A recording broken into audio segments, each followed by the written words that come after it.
आयज सॅटर्डे आनी म्हाका ऑफ. सॅटर्डे संडे सुट्टी आसता. सो सॅटर्डे संडे जितलीं कामां हांव दवरतां पेंडींग, लायक हांव जे कितें कपडे घालतां फॉर 5 days, सो ते बीन न्हू हँड वॉशूच करता हांव, देन मशिनान ड्रेन एंड स्पीन करतलें. सो आयज जितलीं कामां करतलें पळय हांव तें तुमच्या बरोबर शेअर करता. So hello everyone and welcome back again. आयज घरान आसल्या कारणान न्हू सकाळीं न्हावलें बीन बरें. खूब सकाळीं न्हू एक 9 o'clock बीन जाल्लें. आयज बाबूक स्कूल आसल्या कारणान तो स्कुलान गेलो. मागीर एक बरीशी बारीक झेम काडली. मोबायल पळयता पळयता थंयच झेम पडली म्हाका. सदांच जेन्ना सकाळीं उठ्ठा पळय तेन्ना अशें दिसता की ना आयज सुटी आसूंक जायी आसली, आयज हांव मातशें न्हिदता आसलें. बट येस्टरडे न्हू अशें दिसलें म्हाका की सदां हांव चिंत्ता न्हू, सो आयज ती जी इच्छा आसा ती पुरी करून घेवया. म्हणून एक बारीकशी झेम काडली. देन उठलें, सिंपलशी च्या एंड मॅरी बिस्कीट खावन न्हावलें बीन. एंड न्हावन जातकूच देवपुजा केली. अखंड दिवो म्हाजो बाय गॉड ग्रेस आजुनूय बरो पेटत आसा. एंड दाराचेर खूब म्हटल्यार खूब सादी सिंपल न्हू रांगोळी काडली.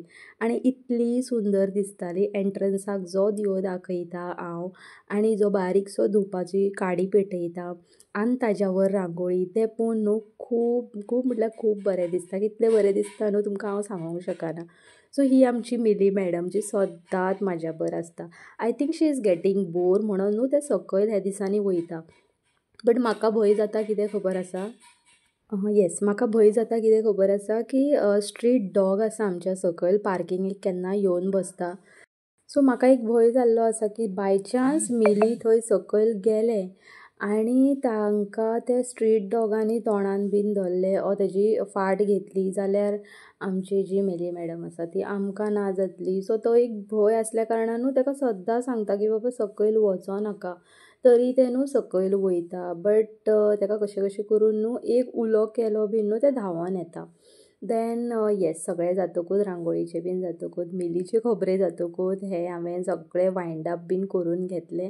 आनी हांव सद्दां धूप घालता न्हू तो हे भाशेन घालता. हांव कट्टी जी आसता न्हू तेजे हाफ 2-3 तुकडे करता आनी ती शेगडीचेर पेटोवन न्हू जेन्ना कट्टी ती फूल म्हटल्यार जळोन वयता न्हू तेजेर धुपाचे 2 खडे घालता. हो धूप न्हू हांवें बागायतदारांतल्यान घेतलेलो आनी खूब बरो स्मेल येता ताका. सुगंध इतलो बरो आसा न्हू, म्हटल्यार घरान घरभर जेन्ना हांव धूप दाखयता न्हू घर फूल इतलें प्रसन्न दिसता. इतलें म्हटल्यार घरान कितें तरी न्हू सद्दां सण आसा असो दिसता. चडशें हांव चिंत्तालें की सोमार ब्रेस्तारूच दाखोवपाचें. बट जेन्नाय हांव देवपुजा करता न्हू आनी धूप दाखोवंक ना जाल्यार म्हाका अशें दिसता की हांवें कितें तरी म्हणल्यार कितें तरी इनकम्प्लीटशें दिसता. कितें तरी लायक कितें तरी सोडलें, देवपुजा म्हटल्यार इनकम्प्लीट उरली अशें म्हाका दिसता. सो न्हू जरी म्हाका टायम लागलो तरी जाता. सकाळची गडबड आसता त्या कारणान सांजच्या टायमार दाखयता हांव.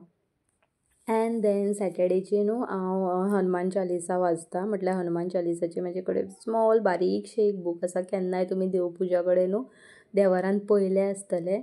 बारीकशें बूक आसा, तितून जायतें कितें कितें बरयल्लें आसा हनुमान देवाचें आमच्या.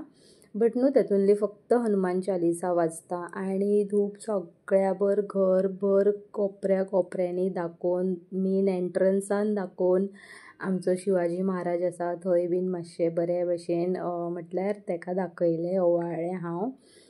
एंड घरान फूल घरभर इतलो धूप पसरोन इतलें म्हटल्यार इतलें बरें दिसतालें. खूब मन प्रसन्न जाता आनी एक सेपरेटूच उर्जा येता फूल घरान घरभर धूप दाखयतकूच. एंड सगळो धूप बीन दाखोवन जातकूच म्हटल्यार देवाऱ्यान दवरलें हांव. देवपुजा ऑलरेडी जाल्ली म्हाजी. सो घरभर सगळ्या धूप दाखयतकूच मागीर परतून किचनान गेलें आनी म्हाका जेवण करपाचें आसलें. सो जेवणान एक सादी आयज न्हू भटाची दाळ केल्ली.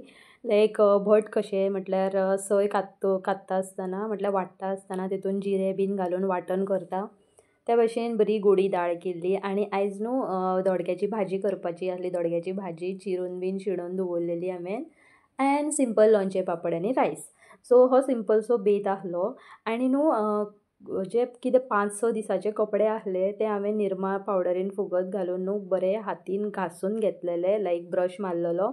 एंड कितें आसा तें कितें तरी ऑप्शन आसा एडिटिव्स एडिटिव्स एंड ड्रेनान न्हू त्या ऑप्शनान हांवें वॉशिंग मशिनान घातलंय म्हणटकूच ते धुवन आनी सुकोन येता, पिळोन येता. सुकोन येना बट पिळोन येता येस. बट वॉश जायना. वॉश हांवें म्हाज्या हातीन केल्ले बिकॉज न्हू ऑफिशियल जे कितें कपडे आसता ते मशिनान घालतकूच ते लायक तो असो लायक हे येयना, टचअप येयना बिकॉज एकमेकाचे जे कलर आसता न्हू ते उदकान मिक्स जाता आनी डल पडटात कपडे. सो मातशें वयल्यान न्हू ब्रश मारता हांव चड करून स्कुलाचे कपडे हजबंडाचे कामाचे कपडे बीन आसता म्हाजे ऑफिशियल कपडे. पयलीं हांव सगळे हितूनूच घालतालें वॉशिंग मशिनान बट तांचे दोगांयचे हांव ब्रशान मारतालें, ब्रशान वॉश करतालें. बट आतां कितें जाता म्हाजेय कपडे आसता त्या कारणान चड जाता न्हू सो 2 वॉश म्हाका घालचेच पडटा विकली जे कितें आसता.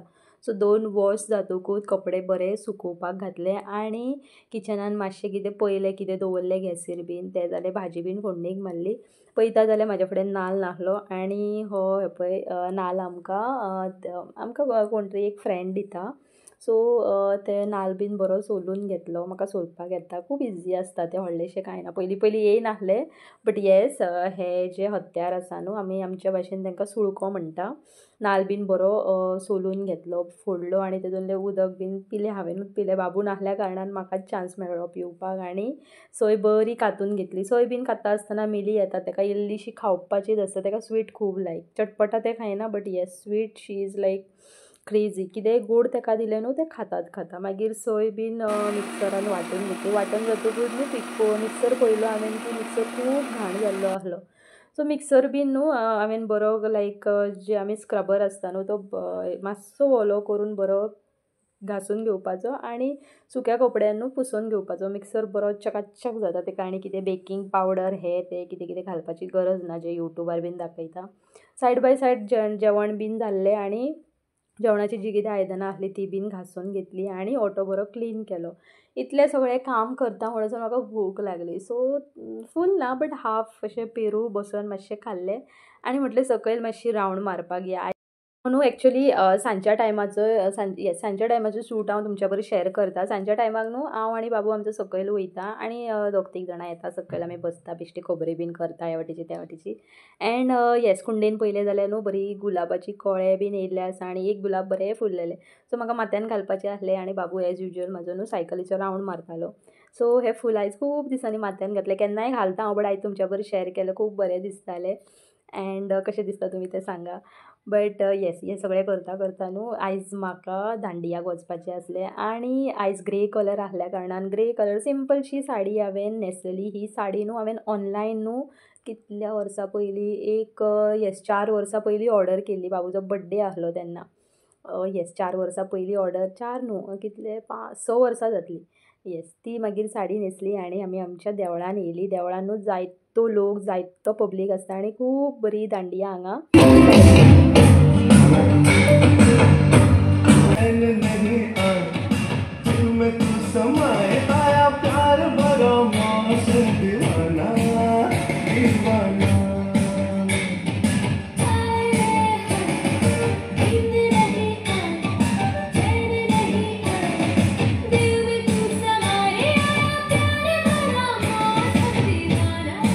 सो असो गेलो म्हाजो आयचो दीस. फाल्यां परतून मेळया एका न्यू व्लॉगान. Till then bye bye and take care everyone.